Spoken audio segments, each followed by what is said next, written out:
Oh, rin. Pwede na mga tao, pwede na. Oh, abli ang atong ba, no? Pangutan ako. Oh, pangutan na. Pangutan mo, pangutan na una.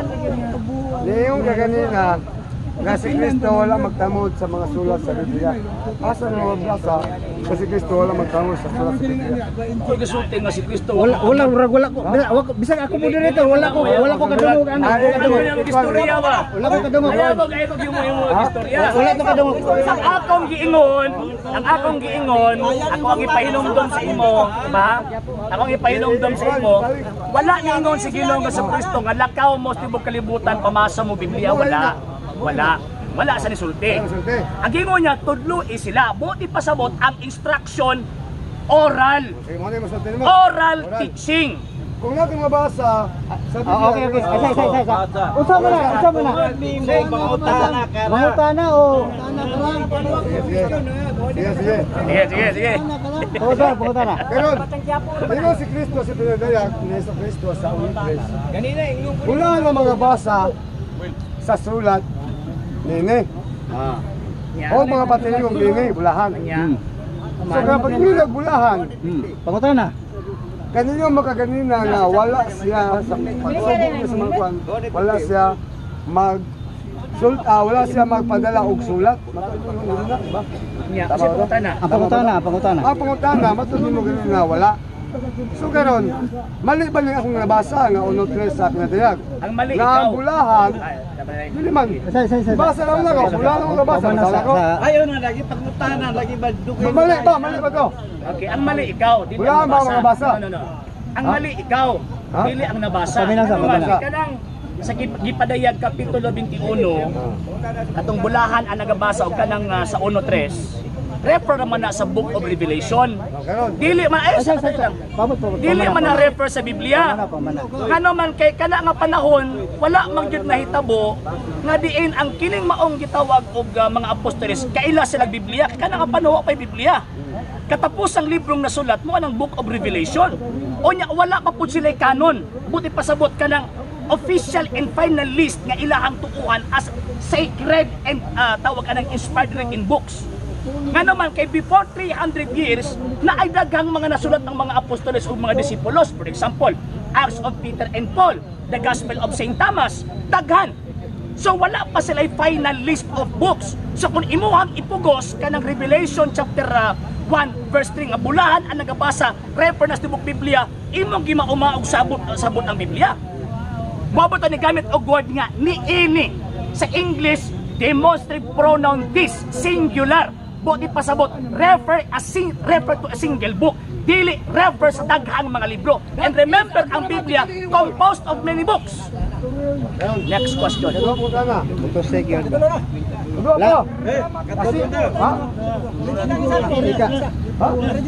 Katulo na lagi na. Ikatulo.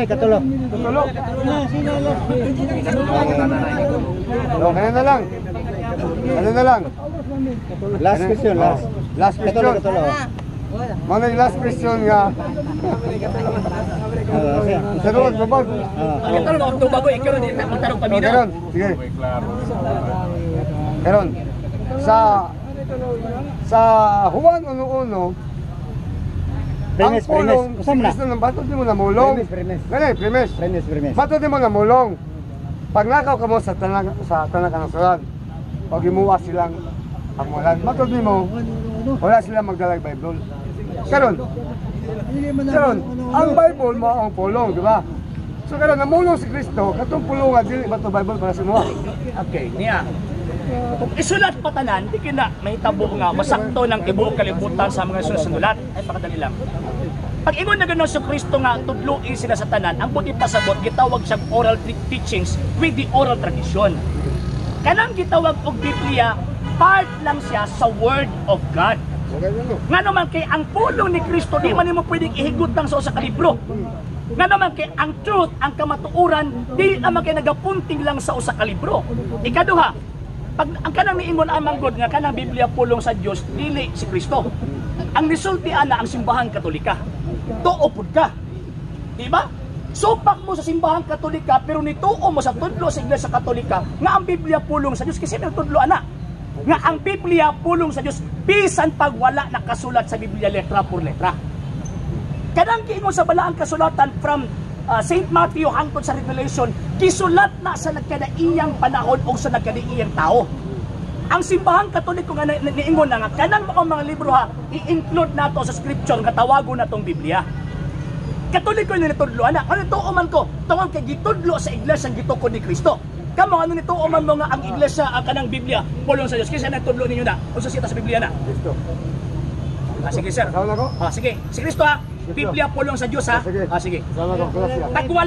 Pagwala na mga si Kristo ha. Galacia. Sa Galacia. Galacia. Si Kristo sa Galacia. Galacia. Galacia. Galacia. Galacia 1:10. Ha? Tagalog niya.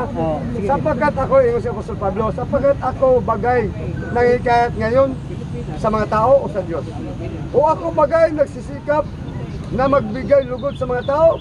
Kung magbibigay lugod sa mga tao, ay hindi ako maging alipin ni Kristo. Sapagkat aking pinadalastas na inyo, mga kapatid, tungkol sa ebanghelyo na aking ipinangaral na ito'y hindi ayon sa tao. Sagutin, sapagkat hindi ko tinanggap sa tao, kundi ito ni si Kristo na Panginoon natin. May Biblia diha. Taka magkawin. Ano Biblia? Oo, may Biblia. Ingon ko Biblia ba? Biblia? Katong ingon na og sa kaganina ba basta nagkalimot ka. Ang akong tumong sa pulong. Biblia Ang ba? pulong ba dili ba Biblia? Wrong. Ang Biblia dili ba pulong? Mali. Ha? Non sequitur nga naman kay naa may pulong. Ang Biblia po, pinulungan. Naa may pulong si Kristo nga wa masuwat sa Biblia. Naa may mga buhat si Kristo nga wa masuwat sa Biblia. Subot ipasabot, musugot ko nga kanang Biblia sinulat nga pulong. Pero wa ningon din ang tanang pulong ni Kristo nasulat sa Biblia. Una na ninyo. Wala na lagi.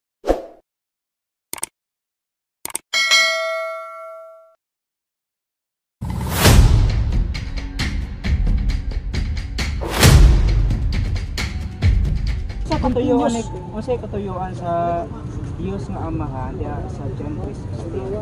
Salvation aron ta maluwas mo na kung si bisan kinsang tao nga dili mo tuo kang Kristo ug mopasakop sa iglesia gitungod ni Kristo madisgrasya gud sa Juan kapitulo 15 bersikulo 6 si bisan kinsa nga dili magpabilin kanako mahisama sa usa ka sangaputlon ibalibag malaya hangtod di dauban kandidato kas daog wala ka ning iglesia. Di ba ang kuan tungod na po sa kuan? Naa daw kana bang purgatorio kanang infierno unsa man na siya? Oo, ang purgatorio manggod kami mga Katoliko nagtuko lang mo sa Biblia. Kasi sa Biblia manggod Salmo kapitulo 7 bersikulo 11 ang Dios justisya. Kung ang Dios justisya usa sa kampusa sa kamaayong gitawag og maghukom, silutan ni ang tao agad sa kadako gimbug-aton sa sala nga nahimo sa tao. Dili pwede nga ikaw nangawat og kindi, ako nagpatay kog tao parehas tag silot, dili pwede. So asa tong butang halimbawa ayon na nila patay ka o patong nawat og kindi. Asa sila mabutang? Mo na giingon ni San Juan si bisan kinsa makakita sing igsuon nga nakabuhat og sala nga dili ikamatay kinahanglan pa siyang mag-ampo niini apan si bisan kinsa nga makakita sing igsuon nga nakasala og sala nga musangpot sa kamatayon ayon na pag-ampo. So kadtong nagpatay sumala pa sa pinadayag impierno.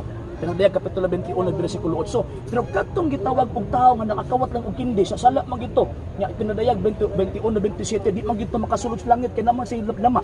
So asa man sa ibutang? 1 Korinto kapitulo 3 bersikulo 15 ingon pa San Pablo apan kun masunog kini nan mahanaw kini kaniya apan maluwas siya sa kalayo. Ang pangutana kana bang kalayo ha impierno? Dili kay impierno wa nay kalingkawasan ang kalag dito. Samot nang di na langit kay ang langit walay kalayong pag-antos dito. So buti pasabot kanang lugar nga gitawag na sa Katoliko purgatorio or linisanan. So ang tanang naa dito sa purgatorio wa nay kay gayon nang maimpierno.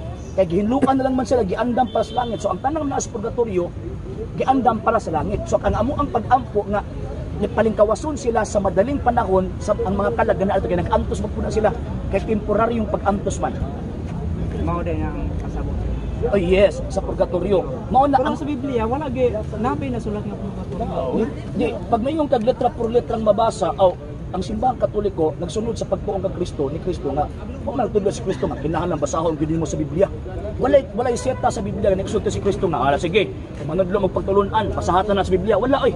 Imbento ng Luther nga gitawag ini nakataap ng mga Protestante sa pagsunda ng sula Escritura. So karon ang ang kuan naabay nakasulat sa Biblia katulad ang ikutlo 1 Corinto kapitulo 3 bersikulo 15. Kaya sumala pa ni propeta Nehemias pag mobasa kag kasulatan kinahanglang sabton. Pero ang problema ang pagsabot nga dapat katong insaktong pagsabot dili dapat personal opinion. Kaya kung personal opinion, impierno ka. Tumang pa ni San Pedro 2 Pedro kapitulo 3 bersikulo 16. So ang